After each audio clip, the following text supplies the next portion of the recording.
Finally ನಮಗೆ ಕೈಗೆಟುಕುವ ಬೆಲೆಯಲ್ಲಿ ಒಂದು ಎಲೆಕ್ಟ್ರಿಕ್ ಕಾರ್ ದೊರಕ್ತಾ ಇದೆ. ಇಂಡಿಯನ್ ಮಾರ್ಕೆಟ್ ಅಲ್ಲಿ ಎಲೆಕ್ಟ್ರಿಕ್ ಕಾರ್ಸ್ ಅಂದ್ರೆ ಒಂದ್ ಸ್ವಲ್ಪ ಜಾಸ್ತಿನೇ ಪ್ರೈಸ್ ಅಂತ ಹೇಳ್ಬೋದು. ಈ ಬರೀ ಇಬ್ರು ಕೂರೋಕ್ಕಾಗುವಂತ ಕಂಫರ್ಟಬಲ್ ಆಗಿ ಇಬ್ಬರೇ ಕೂರ್ಬೋದು. ಬಟ್ 4 ಸೀಟ್ ಇರುವಂತ 2 ಡೋರ್ ನ MG ಕಾಮೆಟಿ ಕೂಡ ನೀವು ಆಲ್ಮೋಸ್ಟ್ ಒಂದು 7 ರಿಂದ 8 ಲಕ್ಷ ಕೊಡಬೇಕು. ಕನ್ನಡದಲ್ಲಿ ನಿಮಗೆ ತುಂಬಾ ಹೆಲ್ಪ್ಫುಲ್ ಆಗುವಂತ ಒಂದು ಆಟೋಮೋಟಿವ್ ಕಂಟೆಂಟ್ ಗಾಗಿ ಖಂಡಿತ ಚಾನೆಲ್ ನ ಸಬ್ಸ್ಕ್ರೈಬ್ ಮಾಡಿ, ಲೈಕ್ ಮಾಡಿ, ಮತ್ತೆ ಈ ವಿಡಿಯೋನ ಯಾರು ಕಾರ್ ಬೈ ಮಾಡಬೇಕು ಅಂತಿದ್ದಾರೋ ಅವರಿಗೆ ಶೇರ್ ಮಾಡಿ. ಒಂದು ಕರೆಕ್ಟ್ ಆಗಿರುವಂತ ಒಂದು 4 ಜನ ಟ್ರಾವೆಲ್ ಮಾಡಕ್ಕಾಗುವಂತ ಒಂದು ಫ್ಯಾಮಿಲಿ ಹ್ಯಾಚ್ ಬ್ಯಾಕ್ ಎಷ್ಟು ಕಡಿಮೆಗೆ ಸಿಗುತ್ತೆ ಅಂತ ನೋಡುವಾಗ ನಮಗೆ ಯಾವುದೇ ಆಪ್ಷನ್ಸ್ ಇರಲಿಲ್ಲ. ಬಟ್ ಈಗ ಟಾಟಾದವರು ಟಾಟಾ ಟಿಯಾಗೋ ಇವಿ ನ 4,69,000 ಎಕ್ಸ್ ಶೋರೂಮ್ ಅಲ್ಲಿ ತಂದಿದ್ದಾರೆ. ಬರೀ 4,69,000ಕ್ಕೆ ಈ ಒಂದು ಕಾರಣ ತಂದಿದ್ದಾರೆ. ಆದ್ರೆ ಅಲ್ಲೊಂದು ಟ್ವಿಸ್ಟ್ ಇದೆ, ಅದೇನು ಅಂತ ಹೇಳ್ತೀನಿ. ಟಾಟಾದವರು ಕೆಲವು ದಿನಗಳ ಹಿಂದೆ ಫೇಸ್ ಲಿಫ್ಟ್ ವರ್ಷನ್ ನ ತಂದಿದ್ದಾರೆ. ಟಾಟಾ ಟಿಯಾಗೋ ಫೇಸ್ ಲಿಫ್ಟ್ ನ ತಂದಿದ್ದಾರೆ. ಇದ್ರಲ್ಲಿ ನಮಗೆ ಡಿಸೈನ್ ಅಲ್ಲಿ ಸಿಕ್ಕಾಪಟ್ಟೆ ಚೇಂಜಸ್ ಆಗಿದೆ. ಇಂಟೀರಿಯರ್ ಅಲ್ಲಿ ಇರುವಂತಹ ಫೀಚರ್ಸ್ ಅಲ್ಲೂ ಕೂಡ ತುಂಬಾ ಚೇಂಜಸ್ ಆಗಿದೆ. ಸ್ವಲ್ಪ ಚಾರ್ಜಿಂಗ್ ಅಲ್ಲೆಲ್ಲ ಕೂಡ ನಮಗೆ ಒಂದ್ ಸ್ವಲ್ಪ ಜಾಸ್ತಿ ಚೇಂಜಸ್ ಆಗಿದೆ ಅಂತ ಹೇಳ್ಬೋದು. ಓಕೆ, ನಾನು ಅವಾಗಲೇ ಹೇಳಿದ್ದೆ ನಿಮಗೆ ಟಿಯಾಗೋ 4,69,000 ಎಕ್ಸ್ ಶೋರೂಮ್ ಅಲ್ಲಿ ನಮಗೆ ಎಲೆಕ್ಟ್ರಿಕ್ ಸಿಗ್ತಾ ಇದೆ. ಬಟ್ ಅಲ್ಲೊಂದು ಟ್ವಿಸ್ಟ್ ಏನಂದ್ರೆ ಬ್ಯಾಟರಿ ಆಸ್ ಎ ಸರ್ವಿಸ್ ಅಂದ್ರೆ ಬ್ಯಾಸ್ ಅನ್ನುವಂತ ಒಂದು ಪ್ರೋಗ್ರಾಮ್ ಏನಿದೆ ಅದರ ಅಡಿಯಲ್ಲಿ ನೀವು ಈ ಒಂದು ಕಾರ್ನ ತಗೊಳ್ಳೋದಾದ್ರೆ ನಿಮಗೆ 4,69,000ಕ್ಕೆ ಈ ಒಂದು ಕಾರ್ ಸಿಗುತ್ತೆ. ಬ್ಯಾಟರಿಗೆ ನೀವು ಪ್ರತಿ ಕಿಲೋಮೀಟರ್ಗೆ ₹2.60 ತರ ನೀವು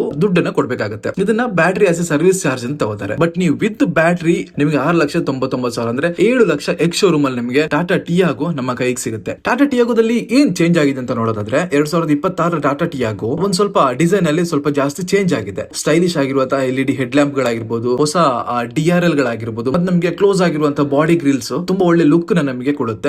ಫ್ರಂಟ್ ಫ್ಯಾಶಿಯಾ ಕಂಪ್ಲೀಟ್ ಆಗಿ ರೀಡಿಸೈನ್ ಮಾಡಿದ್ದಾರೆ ಅಂತ ಹೇಳ್ಬೋದು. ಟಾಟಾ ಲೋಗೋ ನಮಗೆ ಎಲ್ಲಿತ್ತೋ ಅಲ್ಲೇ ಸಿಗ್ತಾ ಇದೆ. ಅದರ ಕೆಳಗಡೆ ನಮಗೆ ಏರ್ ಇಂಟೇಕ್ ಮಾಡೋದಕ್ಕೆ ಒಂದು ಗ್ರಿಲ್ ಕೂಡ ಸಿಗುತ್ತೆ. ನಮಗೆ ಒಂದು 360 ಡಿಗ್ರಿ ಕ್ಯಾಮೆರಾ ಕೂಡ ನಮಗೆ ಈ ಒಂದು ಕಾರಲ್ಲಿ ಸಿಗುತ್ತೆ. ಸೈಡ್ ಅಲ್ಲಿ ನೋಡುವಾಗ ನಮಗೆ ಈ ಒಂದು ಕಾರಲ್ಲಿ 14 ಇಂಚಿನ ಟೈರ್ ಗಳು ಬರುತ್ತೆ. ಅಂಡ್ ವೀಲ್ ಆರ್ಕ್ ಮತ್ತೆ ಕ್ಲಾಡಿಂಗ್ ನ ಮಾಡರ್ನ್ ಟಚ್ ಅನ್ನ ಕೊಟ್ಟಿದ್ದಾರೆ ಈ ಒಂದು ಕಾರಲ್ಲಿ. ಇತ್ತೀಚೆಗಿರುವಂತಹ ಕಾರ್ ನ ಡಿಸೈನ್ ಎಲ್ಲ ಹೇಗಿದೆ ಆ ರೀತಿಯಾಗಿ ಈ ಒಂದು ಕಾರ್ ನ ಡಿಸೈನ್ ಕೂಡ ಅವ್ರು ಕೊಟ್ಟಿದ್ದಾರೆ. ಇನ್ನು ಈ ಒಂದು ಕಾರಲ್ಲಿ ಬದಲಾಗಿರುವಂತಹ ಮತ್ತೊಂದು ವಿಷಯ ಅಂದ್ರೆ ಇದರ ಒಂದು ರಿಯರ್ ಡಿಸೈನ್ ಅಂತ ಹೇಳ್ಬೋದು. ರಿಯರ್ ಅಲ್ಲಿ ನಮಗೆ ಒಂದು ಕನೆಕ್ಟೆಡ್ ಟೇಲ್ ಲ್ಯಾಂಪ್ ಕೂಡ ನಮಗೆ ಒಂದು ಕಾರಲ್ಲಿ ಸಿಗ್ತಾ ಇದೆ. ಮೇಲ್ಗಡೆ shark fin antenna, high mounted stop lamp, ಅದೇ ರೀತಿ ಟಾಟಾ ಟಿಯಾಗೋ ಇವಿ ಅನ್ನೋ ಒಂದು ಬ್ಯಾಡ್ಜಿಂಗ್ ನಮಗೆ ಇದರಲ್ಲಿ ಸಿಗುತ್ತೆ. ಇನ್ನು ಒಳಗಡೆ ಬಂದಾಗ ಒಳಗಡೆ ನೋಡುವ ಕ್ಯಾಬಿನ್ ಸ್ವಲ್ಪ ಚೇಂಜ್ ಆಗಿರೋ ರೀತಿ ಕಾಣಿಸುತ್ತೆ. ನಮಗೆ 10.25 ಇಂಚಿನ ಟಚ್ ಸ್ಕ್ರೀನ್ ಇನ್ಫೋಟೈನ್ಮೆಂಟ್ ಸಿಸ್ಟಮ್ ನಮಗೆ ಇದರಲ್ಲಿ ಸಿಗ್ತಾ ಇದೆ. ಆಂಡ್ರಾಯ್ಡ್ ಆಟೋ ಮತ್ತೆ ಆಪಲ್ ಕಾರ್ ಪ್ಲೇ 40ಕ್ಕೂ ಅಧಿಕ ನಮಗೆ ಕನೆಕ್ಟೆಡ್ ಫೀಚರ್ಸ್ ನಮಗೆ ಒಂದು ಕಾರಲ್ಲಿ ಸಿಗುತ್ತೆ. ಅದೇ ರೀತಿ ನಮಗೆ ಆಟೋಮೆಟಿಕ್ ಕ್ಲೈಮೇಟ್ ಕಂಟ್ರೋಲ್, ನಮಗೆ ರಿಯರ್ ಅಲ್ಲಿ ಕೂರೋರಿಗೆ ಕೂಡ AC ವೆಂಟ್ಸ್ ನಮಗೆ ಇದರಲ್ಲಿ ಸಿಗ್ತಾ ಇದೆ. ಆಮೇಲೆ ಕೂಲ್ ಆಗಿರುವಂತಹ ಗ್ಲೌ ಬಾಕ್ಸ್ ಮತ್ತೆ ORVM ಕೂಡ ನಮಗೆ ಇದರಲ್ಲಿ ಸಿಗುತ್ತೆ. ಅಂದ್ರೆ ಆಟೋ ಫೋಲ್ಡ್ ORVM ಗಳು ಕೂಡ ನಮಗೆ ಈ ಒಂದು ಕಾರಲ್ಲಿ ಸಿಗುತ್ತೆ. ಸೇಫ್ಟಿ ಬಗ್ಗೆ ಮಾತಾಡಬೇಕು ಅಂತಿಲ್ಲ. ಟಾಟಾ ಯಾವಾಗ್ಲೂ ಸೇಫ್ಟಿಲಿ ಒಂದು ಹೆಜ್ಜೆ ಮುಂದೆ ಅಂತ ಹೇಳ್ಬೋದು. ಇದರಲ್ಲಿ ನಮಗೆ ಬೇಸ್ ವೇರಿಯಂಟ್ ಇಂದ ಡ್ಯೂಯಲ್ ಏರ್ ಬ್ಯಾಗ್ಸ್ ನಮಗೆ ಇದರಲ್ಲಿ ಸಿಗುತ್ತೆ. ಆಮೇಲೆ ನಮಗೆ ಬ್ಲೈಂಡ್ ವ್ಯೂ ಮಾನಿಟರಿಂಗ್ ಆಗಿರ್ಬೋದು, 360 ಡಿಗ್ರಿ ಕ್ಯಾಮೆರಾ ಆಗಿರ್ಬೋದು, ಅದೇ ರೀತಿ ನಮಗೆ traction controls, ESP, hill hold assist, TPMS, brake ಮೂಲಕ ನಮಗೆ EBD ಮತ್ತೆ ABS ಕೂಡ ನಮಗೆ ಈ ಒಂದು ಕಾರಲ್ಲಿ ಸಿಗುತ್ತೆ. ಈಗ ಈ ಕಾರ್ ಸ್ವಲ್ಪ ಎಫಿಷಿಯಂಟ್ ಆಗಿದೆ ಅಂತ ಹೇಳ್ಬೋದು. ನಮಗೆ ಬರೀ 18 ನಿಮಿಷದಲ್ಲಿ 100 ಕಿಲೋಮೀಟರ್ ಚಾರ್ಜ್ ಆಗುವಂತಹ ಒಂದು ಫೀಚರ್ಸ್ ಕೂಡ ನಮಗೆ ಇದರಲ್ಲಿ ಸಿಗುತ್ತೆ. ಅಂದ್ರೆ ಅಷ್ಟು ಫಾಸ್ಟ್ ಚಾರ್ಜಿಂಗ್ ನಮಗೆ ಇದರಲ್ಲಿ ಸಿಗ್ತಾ ಇದೆ. ಅಂದ್ರೆ ಮೊದಲಿಗಿಂತನೂ 40% ಜಾಸ್ತಿ ಬೇಗ ನಮಗೆ ಈ ಒಂದು ಕಾರು ಚಾರ್ಜ್ ಆಗುತ್ತೆ. ಇದರಲ್ಲಿ ಚಾರ್ಜಿಂಗ್ ಅಲ್ಲಿ ನಮಗೆ 2 ಕೂಡ ಸಿಗುತ್ತೆ. ಅಂದ್ರೆ DC ಮತ್ತೆ AC ಚಾರ್ಜಿಂಗ್ ನಮಗೆ ಇದರಲ್ಲಿ ಸಿಗುತ್ತೆ. DC ಫಾಸ್ಟ್ ಚಾರ್ಜಿಂಗ್ ನೀವು ಯೂಸ್ ಮಾಡ್ಕೊಂಡ್ರೆ 30 ಕಿಲೋವ್ಯಾಟ್ ನ DC ಚಾರ್ಜ್ ಬಳಸಿ ನೀವು 35 ನಿಮಿಷದಲ್ಲಿ 10 ರಿಂದ 80% ತನಕ ನೀವು ಅದನ್ನ ಚಾರ್ಜ್ ಮಾಡಬಹುದು.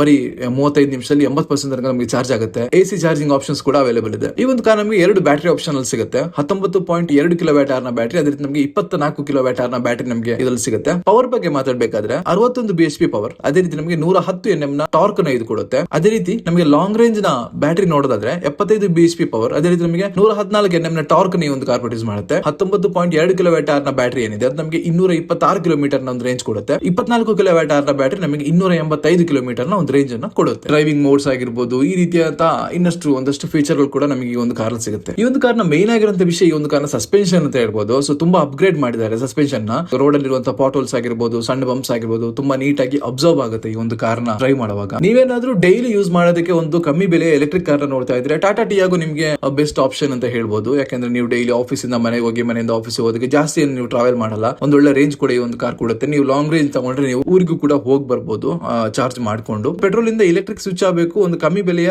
EV ಬೇಕು ಅಂತಿದ್ರೆ ಖಂಡಿತ ನೀವು ಟಾಟಾ ಟಿಯಾಗೋ EV ನ ನೀವು ಕನ್ಸಿಡರ್ ಮಾಡಬಹುದು. ಇದಿಷ್ಟು ಇಂದಿನ ವಿಡಿಯೋ. ನಿಮ್ಗೆ ಈ ಒಂದು ವಿಡಿಯೋ ಬಗ್ಗೆ ಏನಿಸ್ತು ಅಂತ ಕಮೆಂಟ್ ಅಲ್ಲಿ ತಿಳಿಸಿ.